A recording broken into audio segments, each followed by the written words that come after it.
Song Fang est une maison de thé installée depuis 2007 au cœur de l'ancienne concession française de Shanghai. Créée par la Parisienne Florence Sanson, cette maison est empreinte de l'esprit de cette femme complète, à la fois diplômée d'HEC et titulaire d'une ceinture noire de Taekwondo. Après avoir dirigé Veuve Clicquot, elle se lance dans un autre type de breuvage inventé il y a 5000 ans en Asie, le thé. Une certaine vision de la perfection concentrée dans cet amour pour cette boisson est incarnée dans une véritable cérémonie. Ça faisait partie d'une aventure. Déjà, ça remonte à une histoire ancienne, puisque je bois du thé depuis l'âge de 5 ans. Je n'ai jamais bu de café, j'ai toujours eu cette attirance pour ce produit différent. J'ai eu la chance de faire des études au Japon, à l'université. Et lors de ce voyage universitaire, je suis allée visiter les plantations de thé japonais. Je suis restée avec des fermiers qui avaient leur propre plantation à Shizuoka, par exemple. Et je suis rentrée de plus en plus dans cet univers. Et après mon premier voyage en Chine était en 1991, j'ai découvert que c'était le paradis du thé. Simplement, ça pouvait vite devenir l'enfer quand on ne connaissait pas les endroits où le boire. Et je me suis dit, étant une Française, m'étant installée ensuite ici, mon mari étant chinois, j'ai voulu retrouver un très bon produit chinois et en faire bénéficier les étrangers, leur montrer qu'il y a des choses extraordinaires qu'on ne connaît pas toujours. Donc ça a commencé simplement par un amour, une passion pour cette boisson et vouloir la faire partager en m'étant installée ici. Et à la maison de thé Song Fang, partager ne veut pas dire vulgariser. Il y a ce côté très culturel, très convivial, accueillant, que je trouve merveilleux avec cette boisson. Et en plus, c'est une boisson qui vous fait du bien. Alors qu'en France, le chrysanthème vient fleurir les tombes, en Chine, c'est un médicament qui fait une jolie peau. C'est un thé qui est recommandé dans la pharmacopée chinoise parce qu'il permet de rafraîchir le corps. Donc, quand il fait chaud, voilà, c'est comme le thé vert. Ça permet, en fait, il y a un côté aussi qui protège, qui renforce en fait, les cellules au niveau de la peau.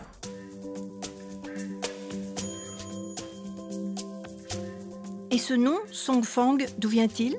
Song Fang, qui est mon nom chinois. C'est un nom qui m'a été donné quand je suis arrivée ici en 1999, quand je travaillais pour Dior, qui veut dire Song, c'est la dynastie des Song, qui est une dynastie extraordinaire dans le développement de la porcelaine et aussi dans le développement du thé. Et Fang, qui veut dire l'arôme et la bonne réputation. Et c'est en fait un nom très paysan, ce qui est assez étonnant parce que c'est un nom qu'on donne rarement à un étranger. Et donc j'ai voulu garder ce nom très paysan parce que je voulais qu'à travers cette maison de thé, il y ait un hommage rendu aux paysans. Dans le développement actuel de la Chine, il y a une énergie débordante pour créer, pour avoir plus d'argent, pour plus de maisons, pour vraiment un développement économique important. Et j'ai voulu ici que ça soit un petit peu une halte, une pause, qu'on retrouve un petit peu ses racines, donc des racines chinoises, mais des racines aussi européennes, d'où en fait cette maison, qui est une maison européenne 1930. On est dans l'ancienne concession française. Et c'est ce que je voulais qu'en regardant à travers les fenêtres, on redécouvre cette vie qui n'avait pas vraiment changé depuis plus de 80 ans. Et la France et la Chine font finalement très bon ménage. C'était ça, je voulais un petit peu qu'il y ait ce mélange de deux cultures. Donc nous avons bien sûr en majorité des thés chinois. Chaque année, je vais voir les différents fermiers avec lesquels je travaille. Je travaille qu'avec des petites plantations. Je veux privilégier un contact humain. Ici, nous avons des thés français. J'ai vu. Voilà, alors des thés français, on n'a pas de plantation de thé, mais je travaille avec un maître de thé français qui fait lui-même ses mélanges. On l'appelle en fait un blender, depuis 5 générations il travaille. Et donc c'est quelqu'un d'extraordinaire qui connaît tout à fait les différents thés, comment les mélanger, avec que des arômes naturels. Et aussi, ce que les Chinois aiment beaucoup, nous faisons nous-mêmes nos propres gâteaux. Donc on a souvent cette odeur de gâteau qui sort du four, puisqu'on les prépare ici, et c'est un petit peu le goûter à la française, le côté famille tel qu'on l'aurait quand on va dans une famille française, on est reçu à l'heure du thé. Point trop de thé, point trop infusé, il s'agit de maîtriser toute une technicité à laquelle il faut être initié. Savoir bien préparer les thés, ça c'est un grand art. Déjà, savoir bien garder son thé. C'est-à-dire si vous achetez un bon thé et vous ne le mettez pas au frigo si c'est un thé vert, c'est dommage, vous allez en perdre une grande partie de sa saveur. Première chose. Deuxième chose, ça va être dans la préparation. La préparation, très important, va être la taille de la théière. Quand nous sommes en Chine, et généralement nous sommes sur des cueillettes, en tout cas ici, je ne suis que sur des cueillettes fines. Cueillettes fines, ça veut dire que nous allons avoir un bourgeon et au maximum 2 feuilles. Ce sont des cueillettes ici essentiellement manuelles. C'est énormément de travail, il faut imaginer. Et donc, pour garder la beauté, la délicatesse, l'arôme de tous ces thés, il faut en faire comme un petit, on va dire, un extrait de thé. Ici, on va être sur un temps d'infusion de maximum 1 minute pour un thé vert. Mais sur des oolongs, on va être sur 30 secondes, 20 secondes. On est loin du sachet de thé qui nage paresseusement dans la tasse. La température est très importante. Sinon, vous risquez de brûler aussi les feuilles. Pour les thés verts, on reste plutôt à 70-80 degrés maximum. Sur un thé noir et des oolongs, on va plutôt être à 95 degrés, toujours avant la grosse ébullition. Voilà. Nous avons un thermomètre manuel que nous mettons à chaque fois. Et en plus, après, c'est une question de connaissance, vous entendez le bruit de la bouilloire. Vous entendez le bruit de la petite bulle et vous savez à peu près quelle est la température de l'eau. Une fois la bouilloire écoutée, il faut savoir autour de soi regarder. Ce sont des boîtes à biscuits. J'ai ici une collection de plus de 150 boîtes qui commence de 1920 à 1980. Et à travers cette période, on comprend, on voit visuellement l'évolution de l'histoire moderne de la Chine. Et l'idée a été de les mettre ici aussi pour montrer aux Chinois que c'était important de ne pas oublier sa propre culture, son propre graphisme. C'était un petit peu la Madeleine de Proust aussi. À la croisée des chemins des cultures chinoises et françaises, il y a un art de vivre érigé en véritable cérémonie, préparer, servir, goûter. C'est en faisant bien les petites choses que l'on arrive directement aux grandes.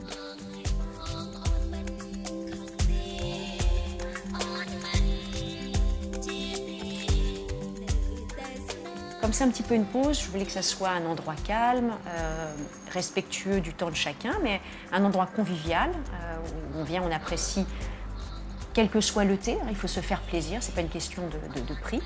Et je veux aussi que ça soit un endroit, c'est pour ça que vous avez quelques livres, où on lise de la poésie. Donc je vais faire découvrir, j'aime beaucoup Jacques Prévert, Baudelaire, et j'ai mis quelques livres de littérature, de poésie française traduits en chinois. Parce qu'un poème, ça se lit vite. Oui. On y pense longtemps, mais ça se lit vite. On en prend quelques brides, on en prend une strophe, et déjà, elle peut vous accompagner toute une vie.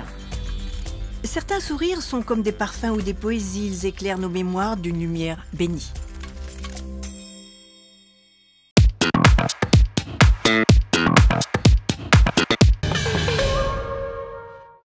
Alors, ça faisait partie d'une aventure. Déjà, ça remonte à une histoire ancienne, puisque je bois du thé depuis l'âge de 5 ans. Je n'ai jamais bu de café, j'ai toujours eu cette attirance pour ce produit différent. J'étais un peu différente dans ma famille, tout le monde buvait du café, comme tout bon français. Et moi, j'avais déjà un parti pris différent dès le départ. J'ai eu la chance de faire des études au Japon, à l'université. Et lors de ce voyage universitaire, je suis allée visiter les plantations de thé japonais. Je suis restée avec des fermiers qui avaient leur propre plantation à Shizuoka, par exemple. Et je suis rentrée de plus en plus dans cet univers. Et après mon premier voyage en Chine était en 1991, j'ai découvert que c'était le paradis du thé. Simplement, ça pouvait vite devenir l'enfer quand on ne connaissait pas les endroits où le boire. Et je me suis dit, étant une Française, m'étant installée ensuite ici, mon mari étant chinois, j'ai voulu retrouver un très bon produit chinois et en faire bénéficier les étrangers, leur montrer qu'il y a des choses extraordinaires qu'on ne connaît pas toujours. Donc ça a commencé simplement par un amour, une passion pour cette boisson et vouloir la faire partager en m'étant installée ici. Je ne pouvais pas dire que c'était la boisson de ma vie à ce moment-là. Néanmoins, je ne sais pas, alors est-ce qu'on va croire en des vies antérieures des choses qui reviennent assez étonnantes, mais c'est une boisson qui m'a tout de suite plu et que j'ai toujours gardée tout au long de ma vie, jusqu'à présent. Alors déjà, c'est une boisson conviviale. C'est une boisson de l'accueil dans tous les pays. Moi, j'ai beaucoup vécu aussi en Russie. On vous accueillait, il y avait le samovar. On vous propose toujours la tasse de thé. Quand vous allez dans les pays du Moyen-Orient, c'est pareil. Et en Chine, c'est pareil. Dès que vous arrivez dans une famille, tout de suite, on vous offre cette tasse de thé. Donc il y a ce côté très culturel, très convivial, accueillant, que je trouve merveilleux avec cette boisson. Et en plus, c'est une boisson qui vous fait du bien. Voilà, donc on reste dans... C'est bon pour l'environnement et en plus, on se fait du bien. Et il y a une variété, une pléthore de familles de thé.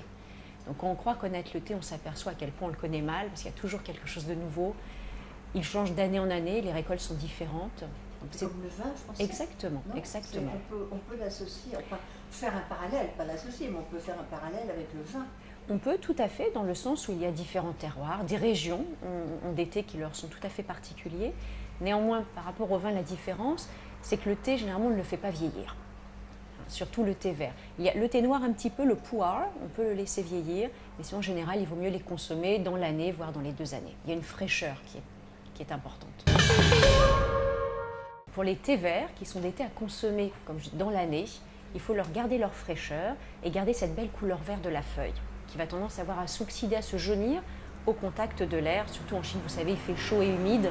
Donc vraiment, les thés verts et les houlons verts sont à garder au frigo. Dans une boîte bien hermétique, mais c'est au frigo ou même au freezer.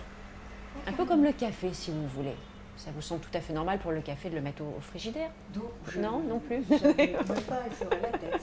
D'accord. Mais souvent, c'est ce qu'on fait, ça garde le parfum, ça garde mieux le parfum et ça garde la fraîcheur du thé. Comment j'ai appris? Ça a été un apprentissage par moi-même, c'est-à-dire en allant sur le terrain, ce que je continue de faire. Chaque année, je vais voir les différents fermiers avec lesquels je travaille. Je travaille qu'avec des petites plantations. Je veux privilégier un contact humain. Donc je vais directement dans les campagnes reculées où très peu d'étrangers vont. Mais c'est ce qui est merveilleux, il y a un contact avec la campagne, un contact avec les gens. Donc ça, c'est un apprentissage qui se fait tous les jours, même ici, parce qu'on fait du testing en permanence. Je lis énormément de livres sur le thé, j'ai rencontré des maîtres de thé chinois qui m'ont initié. La difficulté, c'était en fait de trouver des maîtres de thé chinois. Parce que avec la révolution culturelle, c'était une profession qui a disparu. Toutes les maisons de thé ont été fermées. Donc finalement, c'était assez difficile. Autant on peut trouver des maîtres de thé japonais, des maîtres de thé taïwanais. En Chine, ça a été assez compliqué à trouver. Donc j'ai trouvé un vieux monsieur qui a travaillé plus de 60 ans dans l'univers du thé, qui connaissait très bien les plantations, avec qui j'ai eu la chance de parfaire mon apprentissage. Voilà, mais je n'ai pas suivi de cours, ça n'existait pas vraiment. C'est vraiment quelque chose que je découvre et comme je dis aux gens, c'est une éducation du palais, comme pour le vin. Plus on en boit, enfin plus on est précis dans ce qu'on boit bien évidemment, hein, plus on va être à même avoir une curiosité, toujours être curieux. Je crois que c'est vraiment la grande leçon dans cet apprentissage. Ici en fait c'est une maison de thé, donc je vais donner un nom chinois, ce qui est un parti pris particulier. Son Fang, qui est mon nom chinois, c'est un très joli nom en fait. C'est un nom qui m'a été donné quand je suis arrivée ici en 1999, quand je travaillais pour Dior, qui veut dire Song, c'est la dynastie des Song, qui est une dynastie extraordinaire dans le développement de la porcelaine et aussi dans le développement du thé. Et Fang, qui veut dire l'arôme et la bonne réputation.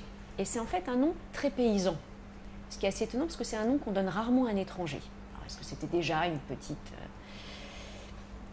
je ne sais pas, une petite histoire qui allait se dérouler par la suite. Et donc j'ai voulu garder ce nom très paysan parce que je voulais qu'à travers cette maison de thé, il y ait un hommage rendu aux paysans. Dans le développement actuel de la Chine, il y a une énergie débordante pour créer, pour avoir plus d'argent, pour plus de maisons, pour vraiment un développement économique important. Et j'ai voulu ici que ça soit un petit peu une halte, une pause entre...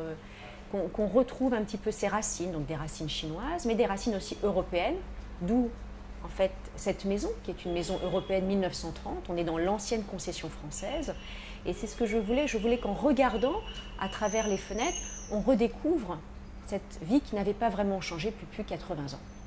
Alors on se penche, on voit les ruelles, on voit les platanes, on se retrouve un petit peu dans l'Europe, avec tous les platanes importés d'Europe.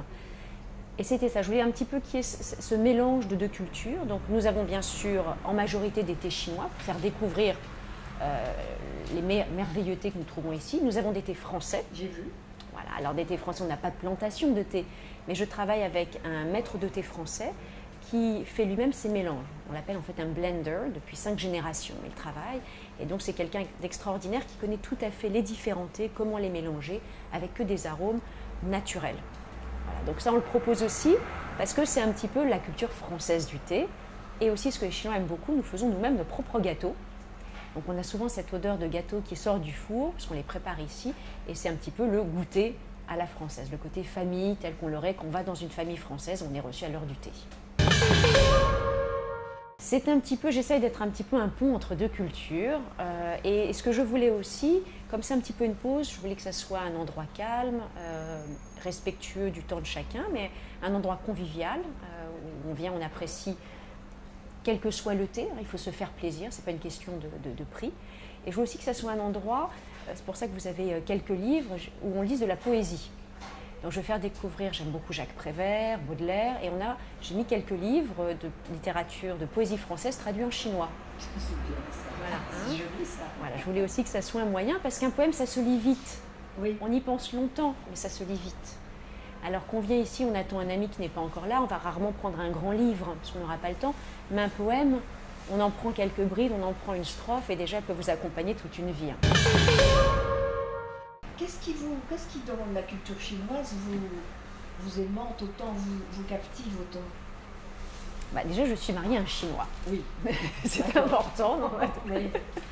C'est peut-être un Chinois moderne. C'est un Chinois très moderne, tout à fait extraordinaire, c'est vrai. Il y a des choses qui me parlent. Vous savez, c'est difficile à dire, c'est des choses peut-être instinctives. J'aime beaucoup la culture chinoise, j'aime beaucoup les antiquités chinoises. Déjà, quand j'étais petite, j'adorais. Ma mère, je me souviens, quand je suis rentrée à HEC, m'a offert, je ne vais pas du tout demander, elle m'a offert une marionnette chinoise. Mais déjà à l'époque, je n'étais pas du tout liée à la Chine. Je pense qu'elle a commencé très tôt, par une attirance sans vraiment savoir pourquoi. Je me sentais attirée par la cuisine chinoise, que j'adorais. Déjà, à l'âge de 7 ans, j'ai demandé à ce que ma chambre soit décorée à la chinoise, avec une lanterne chinoise, avec un papier avec des oiseaux chinois. Je ne sais pas, il y a des choses qui me parlaient, qui résonnaient. Peut-être une sorte de résonance de culture. En plus, elle s'accroît, cette passion. Elle continue à grandir, à se nourrir. Je crois que ça a toujours été déjà une curiosité pour les cultures différentes. J'adore la culture japonaise, par exemple, aussi. Donc, ce n'est pas que chinois, culture asiatique. Des choses qui... Alors, comme je dis, je ne crois pas forcément en d'autres vies, mais c'est assez étonnant. Il y a des choses, une certaine résonance. Comme si quelque chose de loin venait et me rappelait quelque chose et me faisait du bien. Je m'y sens bien. Voilà. Mais vous étiez peut-être un guerrier avant, puisque vous pratiquez les arts martiaux. Alors oui, ou peut-être un moine, vu que dans les Song, effectivement, c'était plutôt lié à l'univers monastique, allons savoir. Peut-être. Je pense que c'est un ensemble. C'est difficile de faire la part des choses. J'aime beaucoup, par exemple, les porcelaines. Je suis en admiration, plus devant la porcelaine que devant la peinture. J'ai un amour pour la porcelaine. C'est vrai que je trouve ça extraordinaire. Les porcelaines Tang, les porcelaines Song, surtout, sont d'une modernité sublime. J'adore l'art du wushu que je pratique, que j'ai découvert assez tardivement, mais qui, je trouve, est un art sublime qui permet de rentrer encore plus dans la connaissance de la tradition chinoise. Donc j'ai fait beaucoup de taekwondo, parce que je suis ceinture noire de taekwondo, et en taekwondo, on fait beaucoup, surtout de coups de pied sautés, de coups de pied très hauts. Et en kung-fu, en wushu, en chinois, on vous dit surtout pas, enfin surtout les écoles, il y a plusieurs écoles, hein, mais en général, les coups de pied sont bas, en dessous du genou, et on vous explique parce qu'un homme, c'est comme un arbre, ses pieds sont enracinés, doit avoir un contact à la terre avec ses racines, et il ne faut surtout pas soulever ses racines, sinon on risquerait de se déséquilibrer. Et c'est très vrai. Donc il y a des choses, je trouve, d'une très belle métaphore et qui sont tout à fait vraies. Donc, et il faut savoir que tous les arts martiaux viennent de Chine. Après, le taekwondo est un dérivé du kung-fu comme le karaté. Et c'est important de revenir à l'origine, de comprendre, par exemple, aussi tous ces mouvements circulaires. Et en wushu, en taiji, par exemple, il y a énormément de mouvements circulaires et c'est sur les énergies. C'est savoir bien respirer, sur l'énergie, un fluide. Toujours des mouvements qui ne sont pas saccadés, mais une continuité. Et pas violent. Et pas violent. Alors ça peut, ça dépend. Oui. En cas de défense, ça peut être effectivement assez redoutable. C'est redoutable. Et ce que je trouve toujours très beau, et ça c'est très chinois, c'est extrêmement poétique, et ça on le découvre quand on comprend aussi la littérature chinoise et qu'on regarde les idéogrammes, c'est qu'il y a énormément de métaphores poétiques. Par exemple, quand on va vous parler de la fluidité, mon professeur de wushu, pour m'expliquer que les mouvements ne devaient pas être saccadés, mais vraiment qu'il y a une continuité, me fait toujours la référence à l'eau. Il me dit, pensez au ruisseau d'une montagne, il avance, par moment il y a des moments, des pierres d'achoppement, donc il y a des mouvements plus rapides, mais il va toujours continuer sa route. Et ça c'est très vrai.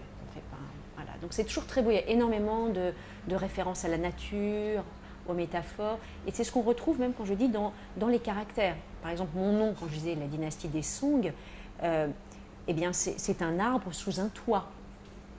Fang, l'arôme, la bonne réputation, il y a la première partie qui en fait veut dire l'herbe.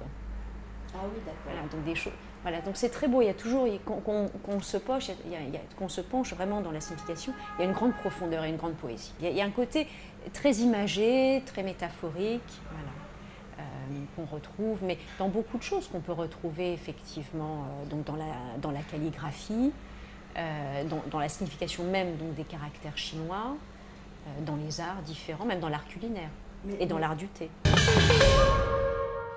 La synthèse, vous le faites dans l'art du thé. J'essaye humblement, hein, à mon petit niveau. Je ne suis pas un maître de thé, je n'en ai pas du tout cette prétention.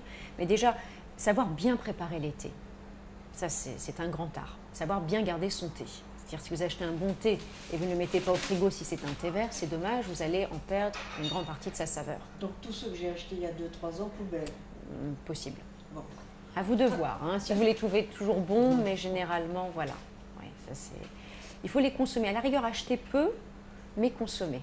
C'est pour ça, par exemple, ici, je vends en plus petite quantité. On vend par 50 grammes. Car moi-même, je me suis aperçue, ça a été en fait un apprentissage empirique, j'adore le thé moi-même. Donc, ce que je vends ici, je le bois moi-même. Et je sais que souvent, on achète des grands paquets et au bout d'un moment, le thé s'évente, on le jette, on le laisse, donc ça ne sert pas à grand-chose. Il vaut mieux acheter petit et le consommer avec plaisir. Première chose. Deuxième chose, ça va être dans la préparation. La préparation, très important, va être la taille de la théière. Quand nous sommes en Chine, et généralement nous sommes sur des cueillettes, en tout cas ici, je ne suis que sur des cueillettes fines. Cueillettes fines, ça veut dire que nous allons avoir un bourgeon et au maximum 2 feuilles. Ce sont des cueillettes ici essentiellement manuelles. C'est énormément de travail, il faut imaginer. Tout est fait manuellement. Et donc pour garder la beauté, la délicatesse, l'arôme de tous ces thés, il faut en faire comme un petit, on va dire, un extrait de thé. C'est-à-dire donc des petites théières, celle-ci déjà est grande, on va dire, mais maximum 200 ml d'eau. La température est très importante, sinon vous risquez de brûler aussi les feuilles. Et ensuite le temps d'infusion.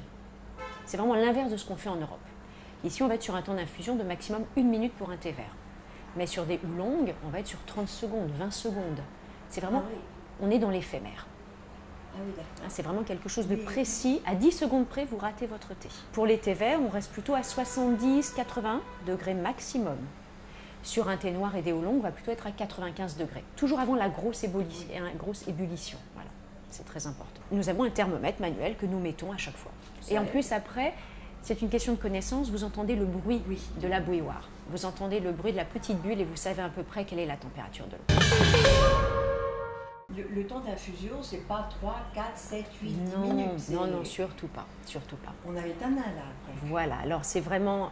et surtout, on va avoir un déséquilibre au niveau des profils aromatiques, si vous laissez infuser trop longtemps. Donc par exemple, sur les thés verts, 1 minute maximum par rapport à cette contenance. Toujours aussi, c'est un ratio de eau, au thé. Le thé aussi est très important. Il faut mettre quand même 5 grammes. Et 5 grammes de thé vert, c'est assez volumineux. 7 grammes pour les oolongs. C'est ce que nous recommandons, mais des toutes petites théières qui vont parfois simplement faire 150 ml d'eau. Des toutes petites, là, comme ça. Voilà, tout à fait. Et là, nous sommes sur 30 secondes maximum d'infusion. Simplement, on va refaire à nouveau des infusions avec les mêmes feuilles de thé. 5, 6 fois. Ou un tout petit peu plus, parce que le thé, petit à petit, va avoir moins de goût. Vous pouvez rajouter parfois 5 secondes, 10 secondes de plus. J'ai ici une collection de plus de 150 boîtes qui commence de 1920 à 1980. Et à travers cette période, on comprend, on voit visuellement l'évolution de l'histoire moderne de la Chine. Et j'ai trouvé ça extraordinaire, c'est commencé très simplement. J'adorais aller sur les marchés au brocant. J'ai d'abord acheté une boîte, puis je me suis aperçue qu'en fait, ensemble, elles formaient un tableau. Elles devenaient belles, elles se répondaient ensemble. Et donc j'en ai acheté 3, puis je me suis dit que je commence à en avoir de plus en plus. Et je me suis dit, ça serait magnifique dans un magasin de voir ce graphisme extraordinaire. Et l'idée a été de les mettre ici aussi pour montrer aux Chinois, parce que j'ai beaucoup de Chinois qui viennent acheter du thé et boire le thé, en majorité, ils sont chinois. Je voulais leur montrer que c'était important de ne pas oublier sa propre culture, son propre graphisme, parce que la Chine va tellement vite, elle a tendance parfois à oublier sa propre culture et ses propres racines, et donc de leur dire attention, regardez, il y a des choses magnifiques, ne les oubliez pas. C'est un petit peu la Madeleine de Proust aussi. La boîte à biscuits, c'est tous les souvenirs d'enfance. Et j'ai souvent des gens, mais des jeunes comme des plus âgés, qui viennent et qui me disent « Ah, mais c'était la boîte que j'avais chez ma grand-mère, je me souviens, je mangeais ce biscuit. » Et donc, c'est tous ces moments euphoriques, parce que la Chine n'a pas eu que des moments euphoriques dans son histoire. Voilà. Ça, c'est la French Touch. Voilà, on essaye, on essaie. Comme vous savez, c'est très simple. Au tout début, quand mes premiers clients chinois sont venus, ils ont été un petit peu, enfin ils ont été même très étonnés que j'ai utilisé ces chaises. Ils me disaient, mais ça fait pas riche. Je dis, comment une Française veut mettre des chaises pareilles? Mais je dis, mais c'est exactement ça. Ces chaises-là, vous les avez à la campagne. Quand vous êtes invité chez un fermier à manger avec lui ou à boire son thé, vous allez vous asseoir dans ces chaises-là. Et elles ont une âme, elles ont une histoire, elles sont écologiques. Et c'est un beau c'est un très beau design. Et au contraire, il faut garder. Ce n'est pas une question d'argent, de cherté de la chose, mais de beauté de l'objet. C'est audacieux. Ah oui, c'était un parti pris de monter une maison de thé en tant que Française en Chine. Beaucoup m'ont dit que ça ne marcherait pas, que j'étais complètement folle. Et je me suis dit, mais pourquoi pas? Si on fait les choses différemment et qu'on y met de son âme et de sa passion, je suis persuadée que ça peut marcher dans beaucoup de domaines. Voilà.